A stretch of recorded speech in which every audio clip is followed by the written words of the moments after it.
નમસ્કાર મિત્રો, સ્વાગત છે બધા મિત્રોનો અમારી યુટ્યુબ ચેનલમાં. હું છું આપનો મિત્ર ભાવિક વઘાસિયા.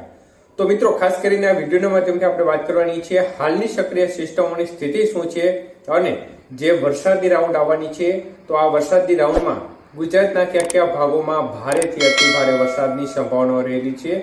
સંપૂર્ણ માહિતી જાણીશું તે પહેલા જે પણ મિત્રો નવા છે તે ચેનલને સબસ્ક્રાઇબ કરી લેજો. તો મિત્રો, સક્રિય સિસ્ટમોની સ્થિતિ જોવા જઈએ તો ચોમાસું ધરી પોતાની પોઝિશનથી થોડી ઉત્તર દિશા તરફ સરકી છે અને હાલ ખાસ કરીને ચોમાસું ધરી છે તે ફિરોજપુરથી પશ્ચિમ છેડો પસાર થઈ રહ્યો છે. ત્યારબાદ ચંડીગઢ, બરેલી, ગોરખપુર અને બાંકુરાના ભાગો પરથી પસાર થઈ અને બંગાળની ખાડીના ભાગો સુધી ચોમાસું ધરી જઈ રહી છે. તો એક સાયક્લોનિક સર્ક્યુલેશન સિસ્ટમ ખાસ કરીને ઉત્તર રાજસ્થાન અને લાગુ દિલ્હીના ભાગો નજીક જોવા મળી રહ્યું છે અને આ વિસ્તારોમાં આ સિસ્ટમ છે તે ભારે વરસાદ અત્યારે આપી રહી છે.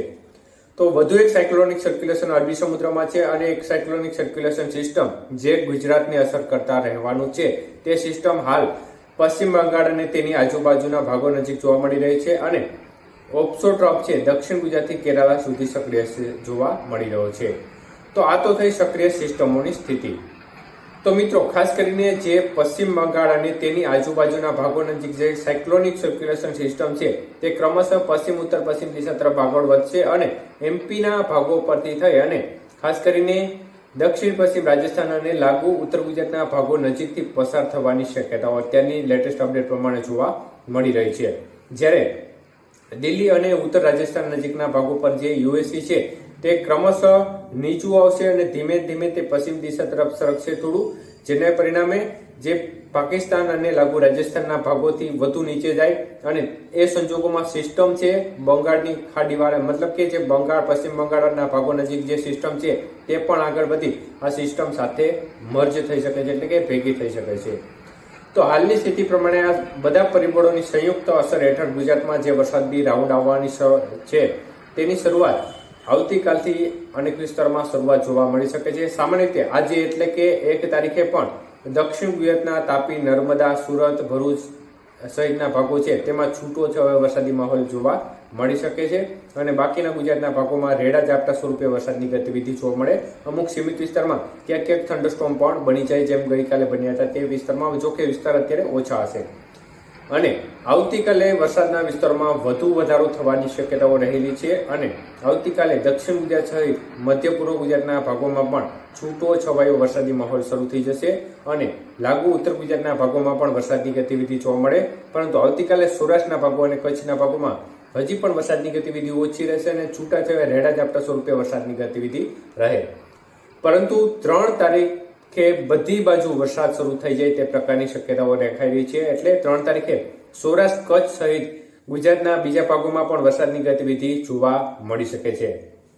તો હાલની લેટેસ્ટ અપડેટ પ્રમાણે જોવા જઈએ તો કયા કયા વિસ્તારમાં ભારેથી અતિ ભારે વરસાદની સંભાવનાઓ રહેલી છે તે વિશે વાત કરીએ તો આ સિસ્ટમ છે તેમાં દક્ષિણ ગુજરાતના તમામ સેન્ટરો છે, મધ્ય પૂર્વ ગુજરાતના ભાગો છે, ઉત્તર ગુજરાતના તમામ જિલ્લાઓ છે તેમજ કચ્છના ભાગો છે તેમાં હળવો મધ્યમથી ભારે અને અમુક સેન્ટરોમાં અતિ ભારે વરસાદ જોવા મળશે.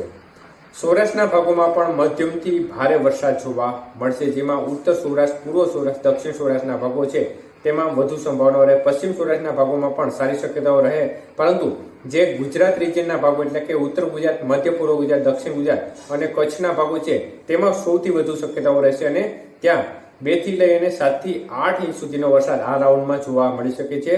જ્યારે સૌરાષ્ટ્રના ભાગોમાં પણ ઝાપટાથી માંડી 2 થી 5 ઇંચ સુધીનો વરસાદ અમુક સેન્ટરોમાં તેનાથી વધુ પણ વરસાદની માત્રા જોવા મળી શકે છે. તો એકંદરે આ સિસ્ટમ છે તે સૌથી વધુ લાભ ઉત્તર ગુજરાત, મધ્ય પૂર્વ ગુજરાત, કચ્છના ભાગોમાં વધુ લાભ આપશે. ત્યારબાદ દક્ષિણ ગુજરાત અને સૌરાષ્ટ્રના ભાગોમાં પણ સારા વરસાદના લાભ આપે તેવી શક્યતાઓ છે. તો 3-4 તારીખ દરમિયાન વરસાદની ગતિવિધિ બધી બાજુ રહેવાની શક્યતાઓ છે અને બધી બાજુ સારો વરસાદ આ તારીખોમાં જોવા મળી શકે છે. અને ત્યારબાદ સિસ્ટમ ધીમી ગતિએ આગળ વધી પશ્ચિમ દિશા તરફ આગળ વધી અને જે યુએસીમાં મર્જ થાય ત્યારબાદ સિસ્ટમ છે તે ફરી અરબી સમુદ્રમાં જઈ શકે છે. તો 6 તારીખ સુધી વરસાદની ગતિવિધિ વધઘટ સાથે યથાવત રહી શકે છે. કચ્છના ભાગોમાં 7 તારીખ સુધી વરસાદની ગતિવિધિ જોવા મળી શકે છે. તો એકંદરે આ સિસ્ટમ છે તે ગુજરાતના ઘણા ખરા વિસ્તારોમાં સારામાં સારો વરસાદનો લાભ આપશે. આમ જોવા જઈએ તો એક પ્રકારે સાર્વત્રિક પણ કહી શકાય તે પ્રકારનો વરસાદ જોવા મળે. તો અમુક મિત્રો કહેતા હોય કે અમારે વરસાદ નથી થયો સાર્વત્રિક હોવા છતાં.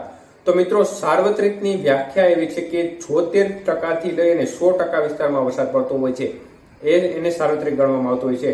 એટલે બધી જ બાજુ વરસાદ પડી જાય એવું પણ નથી હોતું. સાર્વત્રિક વરસાદમાં 76% વિસ્તારમાં વરસાદ પડે તો પણ એને સાર્વત્રિકની વ્યાખ્યામાં ગણવામાં આવતું હોય છે અને 100% વરસાદ પડે તો પણ એ સાર્વત્રિકમાં ગણવામાં આવતું હોય છે. એટલે આ પ્રકારની સ્થિતિ જોવા મળતી હોય છે.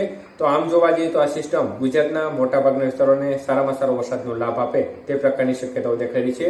અને આજનો દિવસ દરમિયાન પણ સૌરાષ્ટ્ર સહિત ગુજરાતના ભાગોમાં વરસાદી રેડા ઝાપટાનું પ્રમાણ વધુ રહેવાની સંભાવના છે.